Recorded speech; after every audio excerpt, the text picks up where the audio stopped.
The issue of how the Catholic Church relates to the LGBT community is starting to become a point of contention between liberals and conservatives within the church. Hello, everyone, and welcome to A Spirited Debate. I'm Lauren Green. Two books written by two Catholics have both taken on the issue of homosexuality. Liberals favor the book by Father James Martin called Building a Bridge, How the Catholic Church and the LGBT community can enter into a relationship of respect, compassion, and sensitivity. While conservatives in the church have supported the book by Daniel Mattson called Why I Don't Call Myself Gay, How I Reclaimed My Sexual Reality and Found Peace. And Daniel is here with me now. And Father Martin was not able to join us for the conversation. And in his place is a very nice young man his name is Jason Steidl, a PhD candidate in theology at Fordham University and a member of St. Paul the Apostles' Church, gay ministry. It's called Out at St. Paul's. So welcome to you both. Thank you. Thank you. Great. So welcome to. So, Daniel, let me start with you. Actually, both of you. You're both gay men, or both lead lives as gay men, or you did. But Daniel, you left. Why? Well, I really wrestled with this question of sexuality and the pursuit of happiness. I mean, we all want to be happy and have a fulfilling life, and I lived the life as I embraced being gay and lived life as had a partner for about a year. Thought I was going to share my life with him. But I really didn't find the happiness that I thought I would find with the promises of the gay movement that said, embrace who you feel yourself to be, and that's who you are, and live that out that way. And I wrestled with that, and I confronted the Catholic Church's teaching. I actually became Catholic because of the Church's teaching on homosexuality. Wow. I found it was as much of an intellectual journey as a spiritual journey, and I just find that the Church's vision of human sexuality in its completeness was something that really brought me peace and fulfillment. And I think chastity, the virtue of chastity, is good news for everyone, especially for a man like me who lives with same-sex attraction. Now, Jason, I want your reaction to what Daniel says, but also tell me about the Out at St. Paul's ministry. Sure.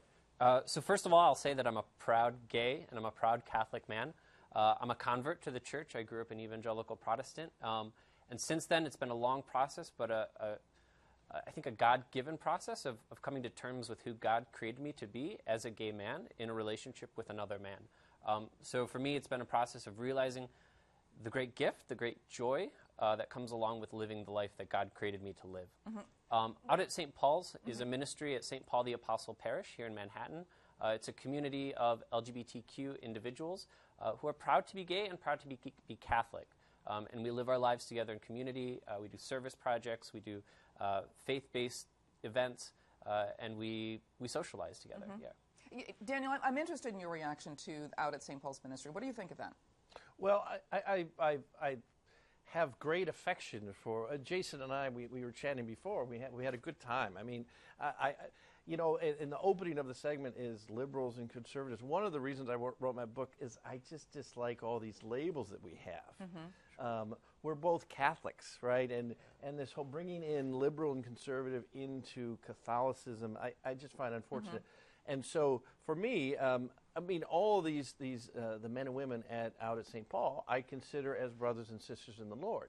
And I think, of course, faith outreach and all those things are great, and community. One of the things that the Church says is we have to treat anybody who identifies as LGBTQ with sensitive compassion and respect. So, of course, there's a lot that we share about, this community has been marginalized. However, living out who we were created to be, I think that is the fundamental question. Who did God create us to be? And in that realm, I think we have to go back to Genesis, that we are made male and female.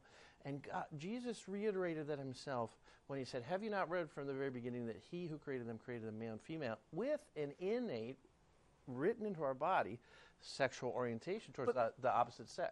I want to hear more about that, but we don't have time right now, because I want to get to this next question, because the USCCB, which is the United States Conference of Catholic Bishops, which is the governing body for all Catholic churches in the United States, has outlined an approach for ministering to homosexuals, first saying all human beings, like you're saying, have dignity and should be treated as such. But this is an interesting thing about the document. They say, quote, the Catholic Church has consistently taught that homosexual acts are contrary to the natural law. Under no circumstances can they be approved. So, Jason, are the bishops wrong? I believe so, yeah.